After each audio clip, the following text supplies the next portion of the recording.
पश्चिम बंगाल विधानसभा का exit poll सामने आ चुका। यहाँ विधानसभा की कुल 294 सीटें हैं और बहुमत जीत हासिल करने के लिए 148 सीटों की जीतने की आवश्यकता है। एग्जिट पोल के अनुमान के अनुसार बीजेपी 145 से 165, वहीं टीएमसी को 115 से 135 और अन्य को 5 से 10 सीटें प्राप्त हो सकती हैं।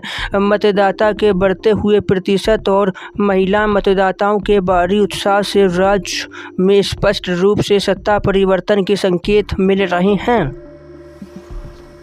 बीते दिन सोना और चांदी की कीमतों में बदलाव देखा गया। 24 कैरेट सोना मात्र 679 रुपये बढ़कर 1,48,652 प्रति 10 ग्राम पर आ गया, जबकि वहीं चांदी भी 582 रुपये बढ़कर 2,36,882 प्रति किलो पर आ गई।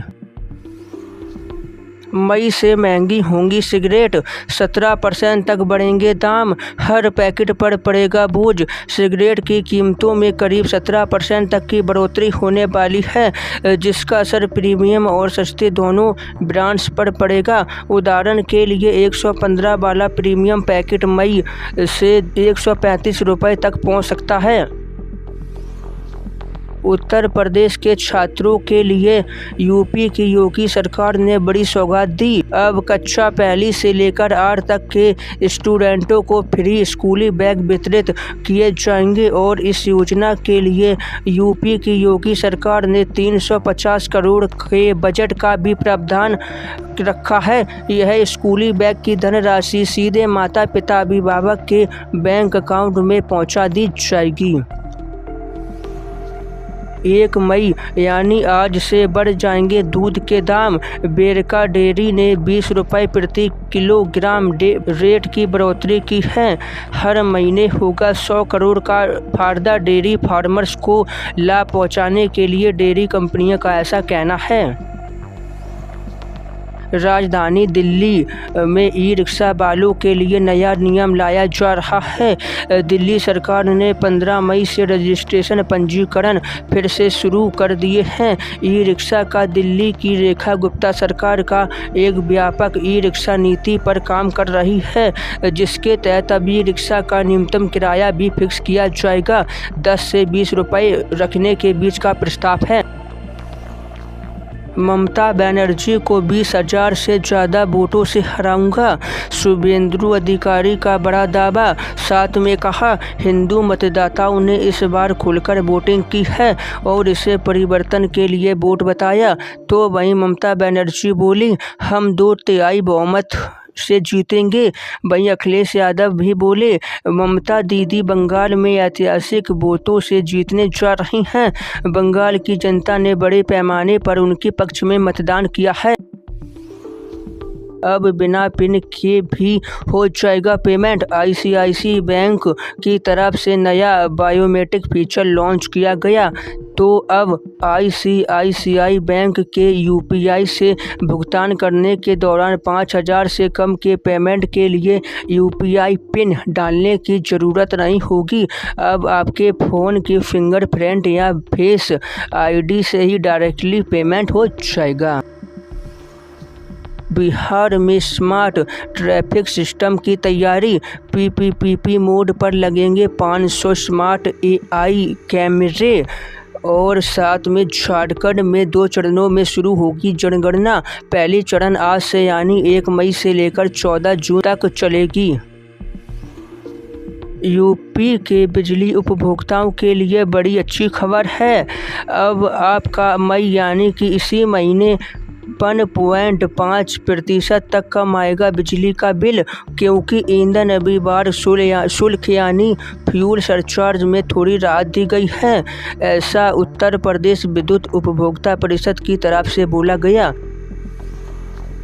उत्तर प्रदेश में किसानों के खाते में इसी मई के महीने में 122 करोड़ रुपए आएंगे, तारीख भी तय कर दी। दरअसल यूपी सरकार 4 मई को प्रधानमंत्री फसल योजना के तहत किसानों को जो बेमौसम बारिश ओलावृष्टि के तहत फसलों को नुकसान पहुंचा है, उसके मुआवजे की धनराशि 4 तारीख को आपके बैंक अकाउंट में पहुंचा दी जाएगी।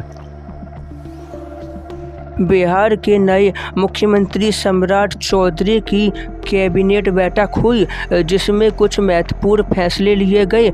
बिहार में 31,000 नौकरियों पर भर्तियां होंगी। बिहार में पुलिस में 20,937 और हाई एजुकेशन में 9,000 पोस्ट निकाली जाएंगी। महिला आरक्षण को लेकर यूपी विधानसभा का विशेष सत्र बुलाया गया, जहां पर संबोधित करते हुए सीएम योगी ने विपक्षी दलों को जमकर घेरा। योगी बोले, सपा जन्मजात महिला विरोधी है, इनके आचरण को देखकर गिरगिट भी शर्मा जाए। यह वही लोग हैं जिन्होंने दिल्ली में महिला आरक्षण का विरोध किया था और यहां आरक्षण मांग रहे।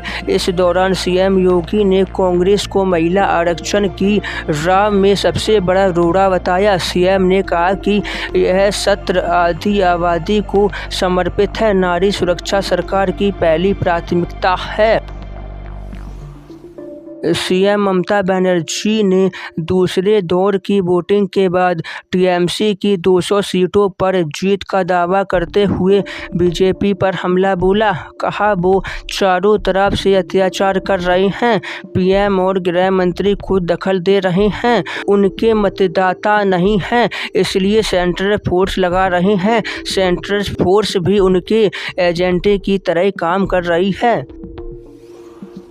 मौसम में बदलाव के बावजूद हजारों भक्त चार धाम यात्रा कर रहे हैं।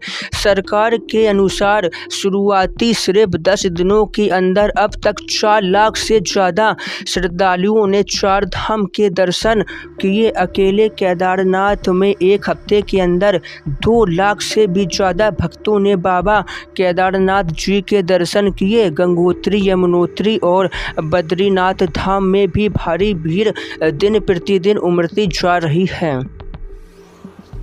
रक्षा मंत्री राजनाथ सिंह ने ऑपरेशन सिंदूर को लेकर बड़ा बयान देते हुए कहा कि यह ऑपरेशन सिंदूर किसी मजबूरी में नहीं बल्कि पूरी योजना और अपनी शर्तों पर रोका गया था। उन्होंने कहा कि मैं स्पष्ट कह देता हूं कि हमने यह ऑपरेशन इसलिए बंद किया क्योंकि हमारी क्षमता कम हो गई थी। ऐसा नहीं था, हमने इसे अपनी मर्जी से रोका।